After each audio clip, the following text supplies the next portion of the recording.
தமிழ்நாட்டில் பாஜக அமோகமாக வெற்றி பெறுமா அப்படின்னா, தமிழ்நாட்டில் பாஜக எந்த காலத்துலேயும் அமோகமாக வெற்றி பெறதுக்கு வாய்ப்பே இல்லை.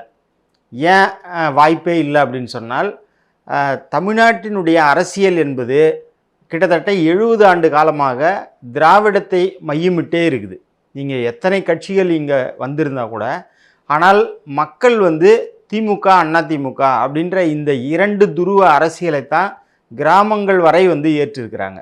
அதனால் ஒரு காலத்தில் திமுக தொடங்குவதற்கு முன்பு இந்தியா முழுக்கவே காங்கிரஸினுடைய ஆதிக்கம் இருந்தது. காங்கிரஸ் தமிழ்நாட்டையும் ஆட்சி செய்து கொண்டிருந்தது. ஆனால் அந்த காங்கிரஸினுடைய நிலைமையே இன்றைக்கி மிக பரிதாபமான ஒரு நிலையில் தான் இருக்குது. அப்போது ஏற்கனவே தமிழ்நாட்டை ஆண்ட காங்கிரஸுக்கே அந்த நிலையினும் போது பாஜகவால் தமிழ்நாட்டில் எந்த காலத்துலேயும் அப்படிலாம் அமோகமாக வெற்றி பெற வாய்ப்பே கிடையாது. ஆனால் இன்றைக்கி இருக்கிற ஒரு நிதர்சனமான உண்மை என்ன அப்படின்னா, இந்த திராவிட கட்சிகள் 2 பேரும் மாறி மாறி மாறி ஒரு தவறான அரசியலை இங்கே நடத்துறதுனால மக்களுக்கு எப்பவுமே ஒரு 3வது கட்சி மீது ஒரு 2 பேருமே வேணாம், இன்னொருத்தர் யாரோ வந்தால் நல்லாயிருக்கும் அப்படின்ற அந்த மனநிலை எப்போவுமே உண்டது.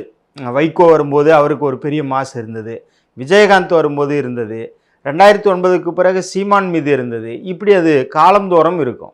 அந்த மாதிரியான ஒரு நிலை இன்றைக்கி பாஜக மேலே லேசாக வந்திருக்குது. பாஜக தமிழ்நாட்டில் ஓரளவுக்கு முன்பை விட இப்போ கொஞ்சம் வளர்ந்துருக்குது. அதை வேணால் நம்ம ஒத்துக்கலாமே தவிர, பீகாரில் வெற்றி பெற்ற மாரி தமிழ்நாட்டிலையும் அமோகமாக வெற்றி பெற்று 2026 தேர்தலையே பாஜக தலைமையில் தான் ஒரு கூட்டணி அமையும், அல்லது பாஜக சொல்பவர்கள் தான் ஆட்சிக்கு வருவாங்க அப்படின்ற நிலையெல்லாம் தமிழ்நாட்டில் இப்போவும் இல்லை, எப்பவும் இருக்க வாய்ப்பு இல்லை. ஆனால் பாஜக ஓரளவுக்கு முன்பை விட இப்போ தமிழ்நாட்டில் கொஞ்சம் வளர்ந்துருக்குது அப்படின்றது வேணால் ஓரளவுக்கு உண்மை. அதை ஏற்றுக்கலாம்.